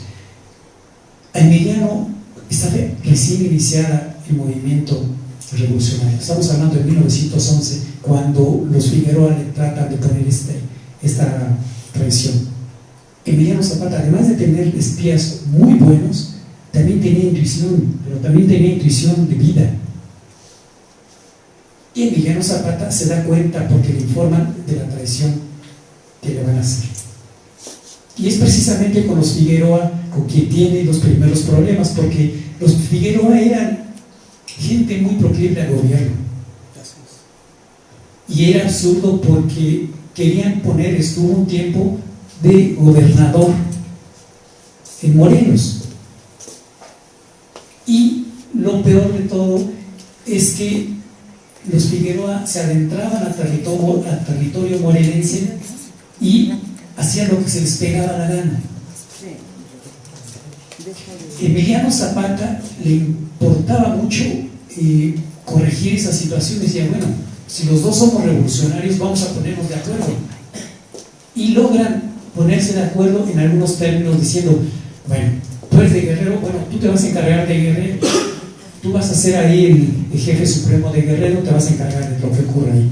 Yo, como morelense, Zapata, me voy a encargar de Morelos en cuestiones de revolución. Cuando haya la necesidad de que unamos las fuerzas, pues dependiendo del estado al que vayamos, si yo voy a Guerrero a apoyarte, pues tú vas a ser el jefe de ahí. Si tú vienes a Morelos, pues tú te vas a plegar a los designios o a las decisiones de la gente de nosotros. Esto de alguna manera lo había aceptado Figueroa, pero resulta que no, que en realidad no era su intención. Tan no era su intención que como consecuencia le pone o trata de ponerles emboscada, que finalmente no fructifica, ¿no? Pero que fue casi al principio del movimiento de Emiliano Zapata, ¿no? Entonces, sí, esta entidad de Guerrero es, pues creo que en el nombre va implícito la historia de este país, de este estado. Creo que mi mandado a ser especial, Guerrero. Pero sí, tiene también sus matices, porque también había gente que no era muy proclive, incluso pues desde la misma independencia, ¿no? Y esta situación que se da con las fuerzas zapatistas, pues también tiene sus matices, pero sí hay situaciones en las que de alguna forma podemos entender que el espíritu en general de Guerrero pues siempre ha sido a favor de la nación. Que hay asuntos que chocan como estos personajes, por supuesto, pero pues estas situaciones de movimiento revolucionario en una guerra civil pues iban a dar de manera frecuente. No extraña, a mí en lo particular no me extraña que se dieran ese tipo de situaciones en el estado de Guerrero. En Puebla era otro igual, ¿no? Veracruz. Entonces, bueno, no sé si quede con esto contestada la pregunta, si hay alguien más que quiera preguntar algo. Bueno, sobre eso precisamente, los Castrejón no eran, perdón, los Figueroa, ni los Castrejón, Adrián Castrejón, que estaba ligado indefectiblemente a los federales. Acabas de tocar un punto. Ese es el otro. Esos no eran los pintos. Los pintos eran los que eran, digamos, guerrilleros, venían de la gente del pueblo. Conocí todavía gente que estando con el general Zapata, al asesinato del general, se regresó, se incorporaron a los 17 años, teniendo 17 años, 18 años, otro tenía 20. Y en los años 70 fueron masacrados en Guerrero por los paramilitares, cuando empezaba el exterminio de los últimos zapatistas, yo les digo olvidados, pero verdaderos zapatistas de Guerrero. Esos eran los pintos. Los otros no eran pintos, eran oligarcas, eran terratenientes. Por eso es que fueron gobernadores después, fueron asesinos del pueblo y lo siguen siendo. Acabas de nombrar un personaje que es polémico en el aspecto de que Adrián Castrejón. me hiciste recordar precisamente a Castrejón, porque Blanco Moeno, en su libro de Zapata, pone muy en entredicho la actitud de Castrejón en el asesinato de Zapata. Y para él, Castrejón fue uno de los personajes que tuvieron mucho que ver en la muerte de Zapata. Así es. Adrián Castrejón. Así, Adrián Castrejón, precisamente. No sé si haya alguna otra pregunta. ¿Alguna otra pregunta, compañero? Gracias. Bueno, hay algo que a mí me ha llamado mucho la atención y que pues no se explica en los libros. Pero en realidad, yo en lo particular tengo esa duda. ¿Cómo fue que el ejército de Zapata tuviera el aprovisionamiento y la logística militar? Porque como campesinos no había recursos para sostener un ejército. Y también hablaría de los ejércitos que por ahí andaban Villa y los demás. Pues esa sería mi duda, porque siempre la he tenido y nadie me la ha contestado. Uno de los puntos que siempre operaron en contra de los zapatistas fue precisamente la escasez de parque, de armas, etcétera.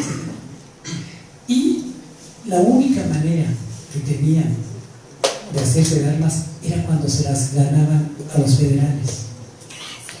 De eso hacían ellos mismos sus herramientas rudimentarias, sus cañones. Hay un relato de uno de los guerrilleros de zapatistas donde describe la forma en que ellos elaboraban sus granadas. Echaban la pólvora a un pedazo de piel de venado que la dejaban, era la piel de venado, le ponían la pólvora y le ponían metralla. Metralla es todo pedacerío de metales. Los amarraban y los dejaban secar. Y eso se volvía tan duro, tenía una resistencia tan fuerte que cuando estallaba tenía una fuerza muy considerable. Esos eran como un ejemplo la forma en que ellos elaboraban sus propias armas. Concretamente, ellos no tenían armas para tener un ejército grande. Y ese era uno de los problemas principales, porque cuando recién se levantan los campesinos detrás o a un lado de Zapata, Emiliano tiene que regresar a muchos. Pues sí, hay 100 aquí, pero tenemos 20 armas, así que los demás pues se regresan. En la medida que iban recuperando armas, que se las quitaban, porque incluso no solo se las quitaban a los federales, sino a las fuerzas rurales, a los hacendados, que los hacendados armaban a su propia gente. Cuando llegaban a alguna hacienda, pues lo primero que hacían era incautarlo. El primer incautamiento que hizo Emiliano fue en la hacienda de Chinameca, donde al encargado, al administrador de la hacienda, le quitan 25 fusiles Savage, de los mejores. Le quitan balas, le quitan unas botellas de vino, por supuesto. Entre ellos, y esto es un tanto anecdótico, porque cuando Emiliano Zapata se levanta o se integra al movimiento revolucionario, él se integra con una herida en una pierna izquierda, producto de una cornada de toro. Como no puede utilizar las botas, tiene que usar guaraches.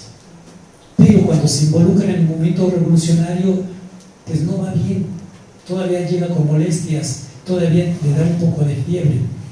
De tal manera que cuando entra a tomar la hacienda de Chinameca, el administrador Carriles tiene unas botas de gamuza. Emiliano las ve y le dice a Carriles: pues esas botas me gustan. Vamos, ni tanto ni perezoso. Carriles se las quita y aquí están general, ¿no? Pero se las quita porque de alguna manera Emiliano no podía utilizar las botas, le lastimaban, le molestaban. Eso como anécdota en cuanto a que cuando entraban a las haciendas, ellos sabían perfectamente qué hacendado tenía armas, por la gente que conocían, los mismos peones, los mismos campesinos, pues le pasaban la información a Emiliano. Emiliano, en tal hacienda acaban de traer tanto armamento, en tal parte está escondido. ¿Sí? Esa era la manera en que se hacían de armas. Y precisamente esto me lleva a otro tema que tiene que ver con Francisco Villa. Cuando entran Zapata y Villa al famoso acuerdo de Xochimilco, existen 4 puntos que concluyen en ese famoso encuentro. Uno, entonces, bueno, si ese era de lo que carecía precisamente Zapata, pues lo primero que hace Zapata es pescarlo al vuelo y dice: pues uno de los acuerdos va a ser que me proporciones armamento. Y le dice Zapata: Villa, sí, pero nunca se lo da. Todo queda en promesa. Lo mismo que nunca reconoce el plan de Ayala. Y no lo reconoce, y me estoy saliendo, aunque es parte de esto, no lo reconoce porque sabemos que ya la problemática que se había suscitado entre Zapata y Madero lo había llevado a modificar el plan de Ayala el 19 de julio de 1914 aquí en Xochimilco, Milpalta, perdón, no recuerdo ahorita el nombre, donde desconoce prácticamente a todo lo que tiene que ver con Madero y queda en lugar. Entonces que Villa fuera gran amigo, porque Madero 2 veces le salva la vida a Villa, fuera gran amigo de pues no le permite aceptar que en el plan de Ayala se culpe a Madero y se lo hostigue como lo están haciendo en el plan de Ayala los zapatistas. ¿Sí? Acepta el plan de Ayala, pero no lo que escriben en contra de Madero.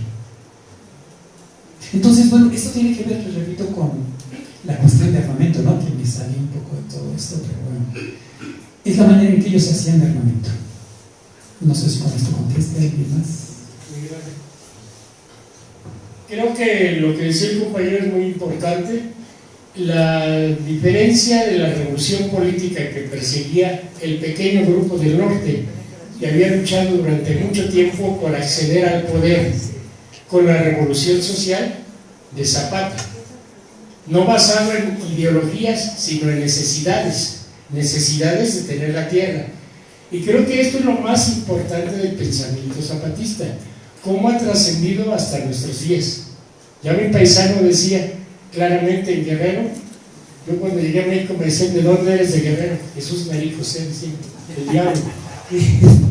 Así nos ven. ¿Por qué? Porque no se han solucionado los problemas. Hasta la fecha, el cacicazgo de Rubén Figueroa y todos los Figueroa, ¿sí?, tienen mucho que ver con lo de Yotzinapa. Yo soy sobreviviente de Aguas Blancas, todo eso que hemos venido arrastrando, pero también la trascendencia del pensamiento zapatista, lo que se funda, lo que realmente viene, nos ayuda a construir la organización social y la verdadera revolución, la revolución que no se ha acabado. Entonces, creo que este sería lo más importante, de que no dejemos que se pierda la memoria, ¿sí? La trascendencia que tiene el pensamiento de Emiliano Zapata hasta nuestros días, la actualidad que en ella existe. No sé qué piensen de esto, Miguel. Por supuesto, y yo estoy completamente de acuerdo en esto, porque incluso cuando la gente me ha llegado a preguntar que por qué sigue vigente Zapata más que Villa, pues es porque todavía no se ha resuelto mucho del por lo que ellos se levantaron. Y a pesar de que ya hubo un cambio en cuestiones de régimen, difícilmente se van a solucionar todos los problemas. Desde mi punto de vista muy particular, así como se han creado comisiones de la verdad por asuntos políticos, pues creo que sí valdría la pena o hacer el esfuerzo por parte del gobierno de que se cree una comisión para revisar todos los asuntos pendientes agrarios, o por lo menos hacer el intento por resolver los que más se quedan. Porque precisamente por eso sigue vigente Zapata. Si ya no hubiese tantos problemas como actualmente existen, pues Zapata a lo mejor ya estaría relegado a un segundo término. Pero bueno, ese es un punto de vista muy personal. No sé si alguien quiera preguntar algo más. Si no, pues no me queda más que agradecerles nuevamente su atención. Y la parte comercial, si alguien está interesado en alguno de mis libros, pues con todo gusto. Si no, les reitero mi agradecimiento por su presencia. Buenas noches. Los de Javier están increíbles, ahorita vamos a proceder a darle la palabra a la compañera Laura. Antes, nada más un pequeño comercial antes de que se vaya. El próximo sábado, igual no perderemos la memoria latinoamericana. Tenemos el homenaje a Fidel por sus 93 años. No es el día de su cumpleaños, es hasta el 13, pero para no interferir con la embajada en los festejos, las redes, el movimiento mexicano, el SME, en el auditorio del SME, de 4 de la tarde a 8 de la noche, tendremos el homenaje a Fidel, con participación de un conversatorio de gente de la embajada, intelectuales, artistas, Gabino Palomares, Son de Maíz, Taller del Sur, danza, una exposición de fotografías. Por aquí les voy a pasar esto para que los pasen, son unos cartelitos. Y el próximo sábado 10, a partir de las 4 de la tarde a las 8 de la noche. Y dentro de 8 días tenemos programado el tema de migrantes con Leo Gabriel, que anda ahorita en Honduras con el padre Solalinde, y también con otra académica de la UNAM, que ahorita con todo lo que está pasando en Estados Unidos con los compatriotas y el terrorismo que se ha desatado. Entonces ya tenemos programado a ver si viene el padre Solalinde junto con Leo Gabriel y esta académica. Y bueno, y después el 24 tenemos al embajador de Venezuela, que va a venir con el 28, es 28, ¿verdad? Bueno, viene para acá. Bueno, nada más son los anuncios.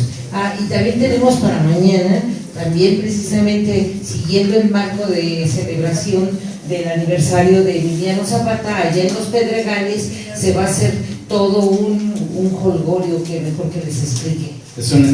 ¿Qué tal, compañeros? Vamos a hacer una marcha de Cristo a la calle de Amezquite y a Catempa.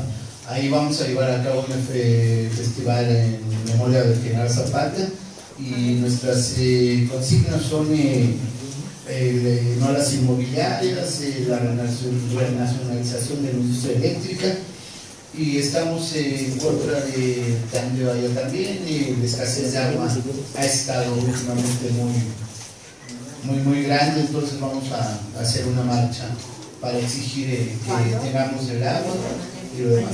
Mañana a partir de las 10 de la mañana. Quien quiera asistir están cordialmente invitados. Gracias. Bueno, y procedemos a darle un agradecimiento de parte de todos ustedes, de parte de nosotros, precisamente a Miguel Ángel, que como amigo, como compañero y sobre todo por su gran trabajo y el esfuerzo que hace, el apasionamiento que tiene para poder contarnos las aventuras de Zapata, que yo me quedé con la duda de preguntarle, ¿siento que se fue a Arabia? A lo mejor ella sigue con su caballo blanco y con el volando, ¿verdad? Bueno, si creen en los extraterrestres, porque yo no voy a creer en que Zapata anda ya en Arabia. Sigue cabalgando. Agradecemos mucho a Miguel Ángel, y los que quieran el libro aquí trae todavía, porque son bien poquitos, y los que no lo quieran el sábado lo pueden también conseguir, porque va a estar en el buzón ciudadano. Aquí también Miguel Ángel, entonces le hacemos en la postal le hacemos la campaña a los compañeros del buzón. Y bueno, pues compañeros, pues Zapata vive. ¡La lucha sigue! Zapata vive. ¡La lucha sigue! Zapata vive y vive. ¡La lucha sigue y sigue! Un aplauso por el cumpleaños de Zapata.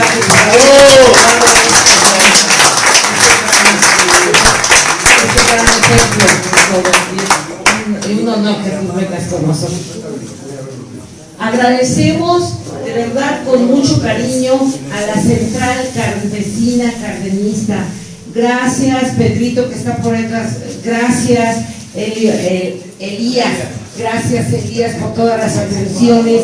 Gracias también al diputado Max, que Max Correa, que nos acogieron en esta emergencia de saliendo, de no tener dónde reunirnos. Y bueno, pues aquí nosotros les agradecemos, y de verdad todos demos un aplauso a la Central por habernos hecho trabajo.